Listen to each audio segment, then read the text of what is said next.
दोस्तों, अगर मैं आपसे पूछूं कि दुनिया के इतिहास की सबसे बड़ी सल्तनत कौन सी थी या फिर किस सल्तनत ने सबसे ज्यादा दिनों तक किसी मुल्क पर शासन किया, तो शायद आप में से ज्यादातर लोग यही जवाब देंगे कि दुनिया की सबसे बड़ी सल्तनत मुगल सल्तनत रही है और उसने ही सबसे ज्यादा दिनों तक हिंदुस्तान पर शासन किया। लेकिन दोस्तों, अगर आप भी ऐसा ही मानते हैं तो आपको बता दूं कि आप गलत हैं, क्योंकि दुनिया की सबसे बड़ी सल्तनत ओस्मानिया सल्तनत रही है, जिसने इराक सहित मध्य पूर्व के कई देशों पर 600 से भी ज्यादा सालों तक राज किया। किसी समय उस्मानिया सल्तनत, या जिसे अंग्रेजी में ऑटोमन एम्पायर भी कहते हैं, दुनिया की सबसे अमीर सल्तनत हुआ करती थी। लेकिन क्या है उस्मानिया सल्तनत का पूरा इतिहास और सोशल मीडिया पर क्यों हो रही है अर्तुगरुल गाजी की इतनी चर्चाएं, जानेंगे आज की इस वीडियो में। स्वागत है आपका द फैक्टलैंड पर। दोस्तों, कहानी शुरू होती है तुर्की के एक कबीले के सरदार से, नाम अर्तुगरुल गाजी, जो तुर्की के काई कबीले के प्रसिद्ध शासक सुलेमान शाह का बेटा था, जो ओगोज वंश के थे। ऐसा माना जाता है दोस्तों कि इन लोगों ने चीन से भागकर ईरान में पनाह ली थी। चीन में आज भी बसने वाले उइगर मुसलमान इसी ओगोज वंश और अर्तुगरुल के खानदान से ताल्लुक रखते हैं, जिन पर चीन कई दशकों से जुल्म कर रहा है। मंगोल उस समय पूरी दुनिया पर कब्जा करना चाहते थे। वो ईरान में घुस चुके थे और धीरे धीरे कत्लेआम मचाते हुए पश्चिम की ओर बढ़ रहे थे। अर्तुगरुल एक सुलझा हुआ सरदार था। उसे मालूम था कि अपने चंद कबीले वालों के साथ वो मंगोलों की विशाल सेना को फिलहाल नहीं हरा सकता।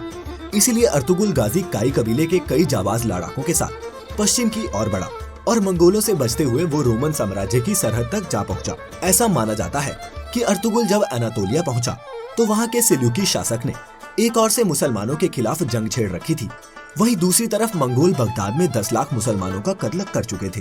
अर्तुगरुल ने वहां पहुंचते ही सेल्यूकी शासक के आतंक के खिलाफ लड़ना शुरू किया। उसके 10 आदमी भी सेना के 100 लोगों पर भारी पड़ते थे। सेल्यूकी शासक अर्तुगरुल की वीरता और युद्ध कौशल की कहानियां पहले भी सुन चुके थे। उन्होंने मुस्लिमों पर अत्याचार करना बंद कर दिया और अर्तुगरुल से संधि करने में अपनी भलाई समझी। उधर मंगोल भी उनकी तरफ बढ़ रहे थे।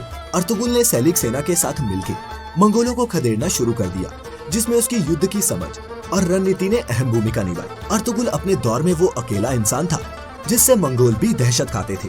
उसने अपने साथियों की मदद से मंगोल फौज को घुटने टेकने पर मजबूर कर दिया था।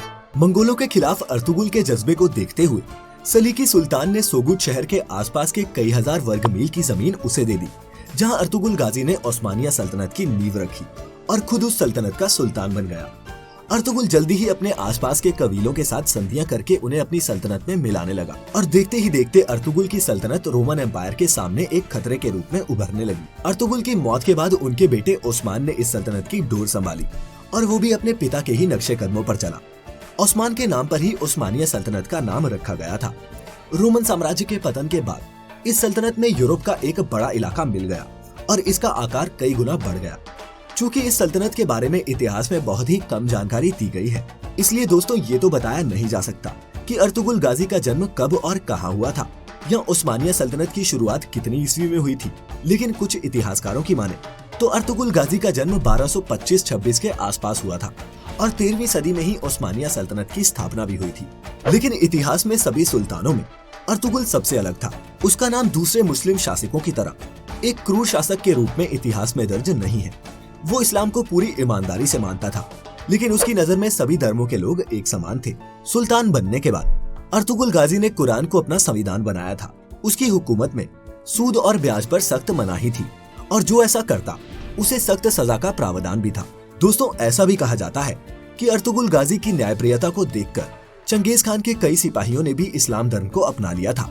उस्मानिया सल्तनत में तालीम को बहुत अहमियत दी जाती। अर्तुगरुल ने डॉक्टरों और आलिमों की एक बड़ी जमात तैयार की थी, जो मुफ्त में लोगों की हर जगह मदद करती। इनका पूरा खर्च अर्तुगरुल खुद उठाता था और इस नेक काम को आने वाले सुल्तानों ने भी जारी रखा। अर्तुगरुल गाजी के शासनकाल में ही सुल्तान मोहम्मद फातेह ने दुनिया की सबसे बड़ी तोप का निर्माण किया था। इस सल्तनत के समय रॉकेट टेक्नोलॉजी पर आधारित दुनिया का पहला जहाज भी बनाया गया था। दोस्तों, ऐसा माना जाता है कि प्रथम विश्व युद्ध के बाद जब इस सल्तनत का पतन हुआ, तब ये इलाका इतना बड़ा था कि 42 अलग अलग देशों में बटा। आपको ये भी जानकर हैरानी होगी कि अर्तुगरुल के खानदान के 36 लोगों ने 600 सालों से अधिक समय तक इतने बड़े इलाके पर राज किया। हाल ही में अर्तुगरुल गाजी की सोशल मीडिया में भी खूब चर्चाएं शुरू हुई हैं, जिसका कारण है अर्तुगरुल गाजी पर इराक में बना ये सीरियल। इसके रिलीज होने के बाद पूरी दुनिया में इसने तहलका मचा दिया है। जहां एक और ये सबका ध्यान अपनी ओर खींच रहा है, वहीं चूंकि ये कहानी धर्म से ताल्लुक रखती है, तो वाजिब है कि कई लोग इसे पचा नहीं पा रहे। ये इतनी कंट्रोवर्शियल है कि भारत, अमेरिका और यूके सहित दुनिया के 50 देशों ने इसे बैन कर दिया है। हालांकि आप इसे YouTube पे फिलहाल देख सकते हैं। पाकिस्तान में ये सीरियल एक ब्लॉकबस्टर साबित हुआ है और इसने TRP के सभी पिछले रिकॉर्ड तोड़ दिए हैं। जहां इस सीरियल के जरिए कुछ लोग अर्तुगरुल गाजी को इतिहास में उसके हक के हिसाब से जगह दिलाना चाहते हैं, वहीं कुछ के मंसूबे इतने नेक नहीं। खैर, क्या आपने ये सीरीज देखी है या फिर आप इसके बारे में क्या सोचते हैं? नीचे कमेंट करके मुझे जरूर बताएं।